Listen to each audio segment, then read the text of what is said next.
سورہ بقرہ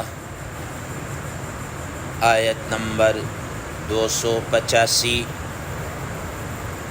آپ حضرات کے پاس پیج نمبر ہے 16۔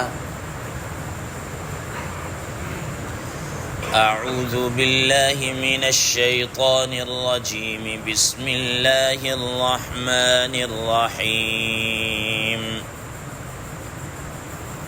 آمن الرسول بما انزل الیہ من ربہ والمؤمنون كل آمن بالله وملائكته وكتبه ورسله لا نفرق بين أحد من رسله وقالوا سمعنا وأطعنا غفرانك ربنا وإليك المصير۔ صدق اللہ العظیم۔ اللہم صل علی محمد النبی الأمی وعلی آلہ وسلم تسلیما کثیرا کثیرا۔ محترم سامعین کرام، آپ حضرات کے علم میں ہے کہ یہ آیت مبارکہ گزشتہ 4 دن سے چل رہی ہے، تو اس کا ترجمہ بھی ہو چکا ہے۔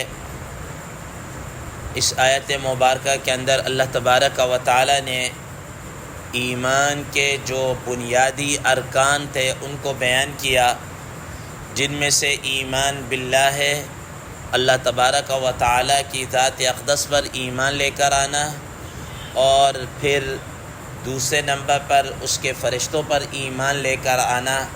یہ 2 چیزیں بیان ہو چکی ہیں، 3 چیزیں ابھی بقایا ہیں۔ آج ہم اپنی بات کو آگے بڑھاتے ہوئے ہم آگے وکتبہ اور اس کی کتابوں پر ایمان لے کر آنا، اس پر گفتگو کرتے ہیں۔ محترم سامعین کرام، اللہ تبارک و تعالی نے انسان کی ہدایت کے لیے، انسان کو راہ راست پر لانے کے لیے، جہاں پر حضرات انبیاء علیہ السلام کا سلسلہ شروع کیا، وہیں پر اپنی کتابیں بھی بھیجیں، کچھ کتابیں نازل کی، کچھ صحائف اتارے۔ اب یہ کہ اللہ تبارک و تعالی نے کتنی کتابیں اتاری ہیں، اس کے متعلق تو حضرات مفسرین کرام رحمہ اللہ فرماتے ہیں کہ صحیح طور پر جو ایک فگر ہے، کریکٹ فگر، یہ تو ہمیں نہیں پتہ کہ کتنی اتاری ہیں، کتنے صحائف ہیں، لیکن مشہور ان میں سے کیا ہیں کہ 4 کتابیں مشہور ہیں۔ حضرت امام شافعی رحمہ اللہ کے متعلق آتا ہے کہ وہ فرماتے ہیں کہ تقریباً 104 یا 114 اللہ تبارک و تعالی نے کتابیں اور صحیفیں نازل کی ہے۔ 4 مشہور کتابیں تو آپ حضرات کے سامنے ہیں، تورات ہے، انجیل ہے، زبور ہے اور قرآن مجید ہے، یہ اللہ تبارک و تعالی نے نازل کی ہے۔ اور اس کے ساتھ ساتھ صحائف ہیں۔ صحائف کے اندر اللہ تبارک و تعالی نے حضرت آدم علیہ السلام پر کچھ صحیفے اتارے، حضرت موسیٰ علیہ السلام کے متعلق بھی آتے اللہ تعالی نے ان پر صحائف اتارے، اور ان کا ذکر تو خود قرآن مجید 30واں پارہ سورہ اعلیٰ کی آخری آیت مبارکہ کے اندر صحف ابراہیم و موسیٰ، حضرت ابراہیم اور حضرت موسیٰ علیہ السلام کے صحائف کا ذکر ہے۔ اسی طریقے سے حضرت ادریس علیہ السلام پر صحائف کا ذکر کیا گیا۔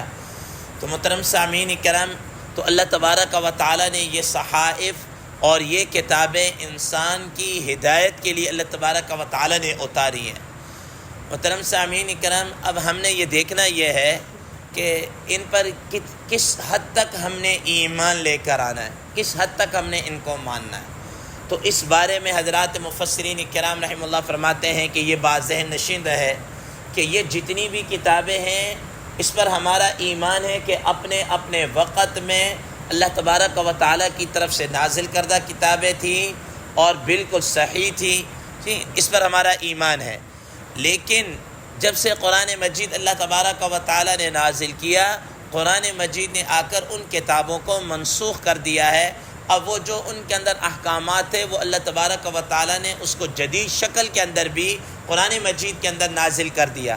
اب ان پر اتنا ایمان لانا کہ وہ اللہ تعالیٰ کی کتابیں تھیں، صحیح تھیں، اپنی اپنی امت کے لیے تھی، اتنا ہمارا ایمان لانا ضروری ہے۔ ان کا ڈیٹیل کے ساتھ ایمان رکھنا کہ اس میں کیا چیزیں تھیں، کیا حلال تھا، کیا حرام تھا، اور ان کو ابھی فی الوقت فالو کرنا، اپنانا، یہ ہمارے ذمے کیا ہے، لازم نہیں ہے۔ اب ہمیں تفصیل کے ساتھ، ڈیٹیل کے ساتھ قرآن مجید کے اوپر کیا ہے، ایمان لانا ضروری ہے۔ قرآن مجید کے ایک ایک حکم کو ماننا کیا ہے، ضروری ہے۔ قرآن مجید کے ایک ایک حکم کو اپنے عملی زندگی کے اندر ڈھالنا ضروری ہے۔ یاد رکھیے گا، ان پر تو اجمالاً ایمان لانا ہے اور قرآن مجید کے اوپر تفصیلاً ایمان لانا ہے۔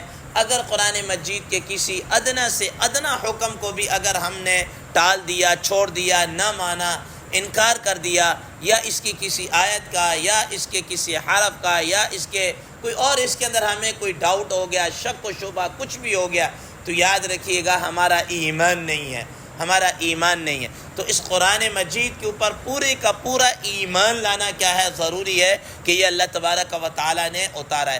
باقی کتابوں پر اتنا ایمان لانا کہ بس وہ اللہ تعالیٰ کی طرف سے کیا ہے، نازل کردہ ہے۔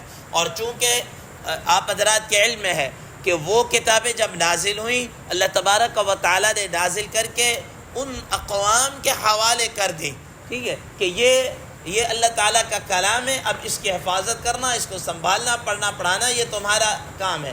ان اقوام نے کیا کیا کہ انہوں نے اس کے اندر تحریف کرنا شروع کر دی۔ یحرفون الکلم عن مواضعہ، قرآن مجید کے اندر اللہ تعالیٰ فرمایا کہ انہوں نے کتنی ہی مقامات کے اوپر انہوں نے کیا کیا، تحریف کی ہے، تحریف معنوی بھی کی ہے، اور پتہ نہیں کس کس طرح کی کیا ہے تحریفیں کی ہیں۔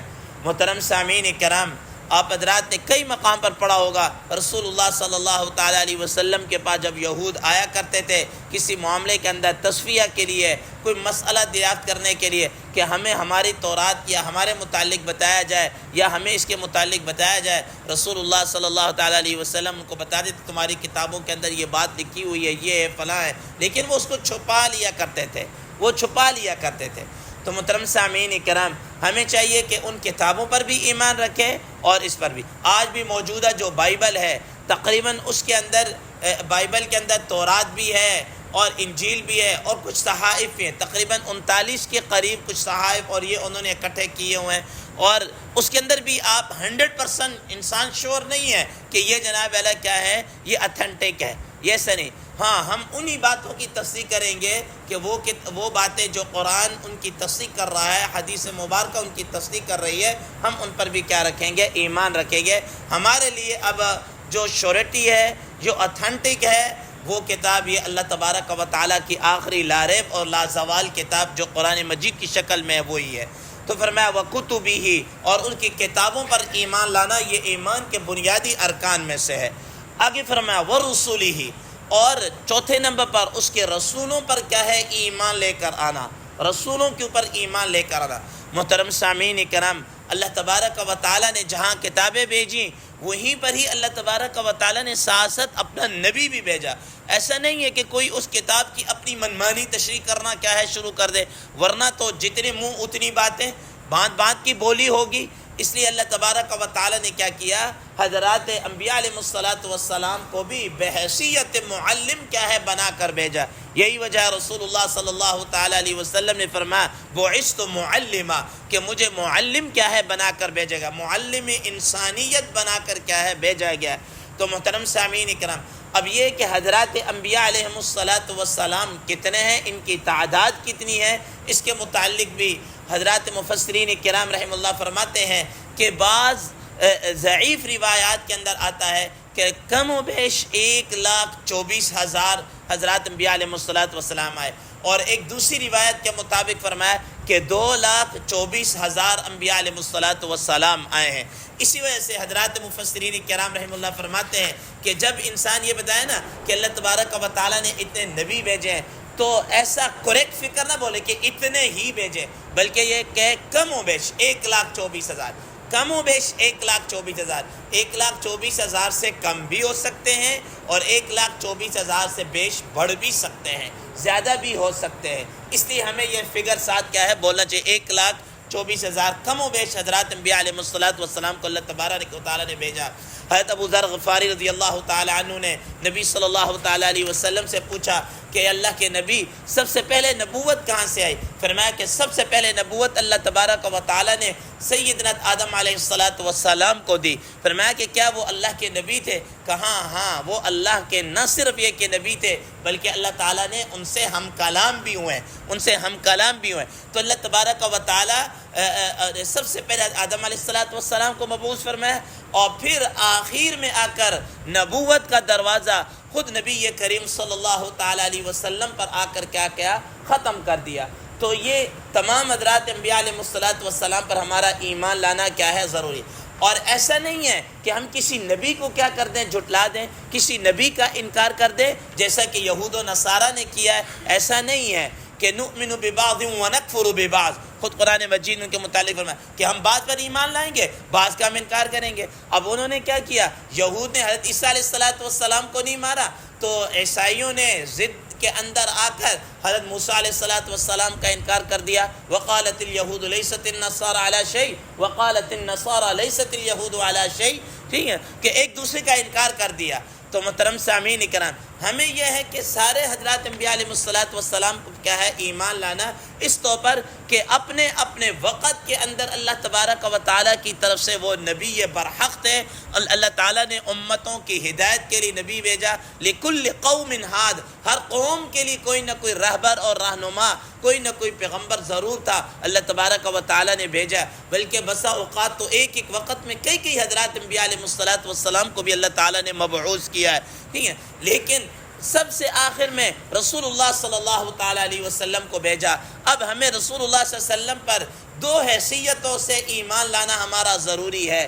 ایک اس حیثیت سے کہ وہ اللہ تبارک و تعالیٰ کے پیغمبر اور رسول ہے، اور دوسرا اس حیثیت سے کہ رسول اللہ صلی اللہ علیہ وسلم خاتم النبیین ہے، خاتم الانبیاء ہے۔ بس رسول اللہ صلی اللہ علیہ وسلم پر آ کر اب نبوت کا دروازہ کیا ہو چکا ہے، ختم ہو چکا ہے، ان پر آ کر نبوت کا دروازہ۔ اب اگر اس کے بعد کوئی کسی بھی شکل کے اندر آ کر نبوت کا دعویٰ یا کوئی کسی طریقے سے بھی کرے گا تو وہ کیا ہے، وہ جھوٹا اور کذاب ہے، وہ دجال ہے، جس کے بارے میں رسول اللہ صلی اللہ علیہ وسلم نے پہلی پیشن گوئی کر دی تھی کہ میری امت کے اندر اس قسم کے 30 دجال اور یہ آئیں گے، جھوٹے ہوں گے، کذاب ہوں گے، یہ آئیں گے، بشمول مرزا غلام احمد قادیانی، ٹھیک ہے نا، اس مردود اور لعین کے جتنے بھی ہیں سارے کے سارے وہ کیا تھے، یہ مردود ہیں اور یہ جھوٹے اور کذاب ہے۔ اچھا، اب ہم نے حضرات انبیاء علیہ السلام پر ایمان کس طرح لے کر آئے؟ فرمایا لا نفرق بین احد من رسلی، ہم ان کی نبی ہونے کے درمیان کوئی تفریق نہیں کریں گے، جیسا کہ یہود اور نصارہ نے کیا۔ یہود نے حضرت عیسیٰ علیہ السلام کا اور نبی صلی اللہ علیہ وسلم کا انکار کر دیا، اور نصارہ نے حضرت موسیٰ علیہ السلام کا انکار کر دیا، اور اس طریقے سے فرمایا کہ ہم اس طرح نہیں کریں گے، بلکہ ہم سارے کے سارے نبیوں کے اوپر کیا ہے، ایمان لے کر آئیں گے۔ اور دوسرے نمبر پر یہ ہے کہ ہمیں ان انبیاء علیہ السلام کے ناموں کا جاننا بھی کیا ہے، ضروری نہیں ہے۔ ہمارے ذمہ اللہ تعالیٰ نے یہ کوئی لازم نہیں کیا۔ خود قرآن مجید میں وَرُسُلًا قَدْ قَصَصْنَاهُمْ عَلَيْكَ مِنْ قَبْلِ وَرُسُلًا لَمْ نَقْصُصْهُمْ عَلَيْكَ، بعض پیغمبروں کا ہم نے بیان کر دیا قصہ، بعض پیغمبروں کا ہم نے نہیں کیا۔ قرآن مجید میں کم و بیش کوئی 25-26 حضرات انبیاء علیہ السلام کا نام آتا ہے، اور تاریخ اور حدیث کی کتابوں کو ملا کر اگر ہم دیکھا جائے تو تقریباً کوئی 300 یا 325 کے نام کیا ہے ملتے ہیں، اور ان میں سے تقریباً کوئی 325 حضرات انبیاء علیہ السلام کو اللہ تعالیٰ نے رسول بنایا ہے۔ رسول اس کو کہتے ہیں کہ جس کو اللہ تبارک و تعالیٰ الگ سے مستقل شریعت دے کر بھیجے، اور کتاب کا دینا ضروری نہیں، مستقل الگ سے کیا ہے شریعت احکامات دے دیے، یہ بتا دیا، جیسا کہ حضرت اسماعیل علیہ السلام کے متعلق آتا ہے کہ اللہ تعالیٰ نے ان کو کیا ہے الگ سے رسول بنا کر بھیجا تھا، الگ سے شریعت ان کو کیا ہے دے کر بھیجی۔ ورنہ باقی حضرات انبیاء علیہ السلام جیسے تورات نازل ہوئی، کئی حضرات انبیاء علیہ السلام کو کہہ دیا بھئی یہ تورات ہے، اسی کو ہی آپ نے آگے لے کر کیا ہے چلنا ہے، اسی کی تبلیغ اور تشریح آپ نے کرنی ہے۔ تو 313 کے قریب فگر بیان کیا جاتا ہے کہ یہ اللہ تعالیٰ نے رسول بھیجے ہیں جن کو الگ سے شریعت اور دے کر بھیجی. اور تیسرے نمبر پر یہ ہے کہ ہم نے ان حضرات انبیاء علیہ السلام کے درمیان میں یہ تفریق تو نہیں کرنی کہ کسی پر ایمان لے کر آئے اور کسی پر نہیں، لیکن بعضوں کو دراجات کے اعتبار سے کیا فضیلت حاصل ہے وہ خود اللہ تبارک و تعالیٰ نے اسی تیسرے پارے کی بالکل پہلی آیت مبارکہ کے اندر فرما دیا، تلک الرسل فضلنا بعضهم على بعض، کہ یہ پیغمبر علیہ السلام جو ہے ان میں ہم نے بعضوں کو بعضوں پر فضیلت دے دی.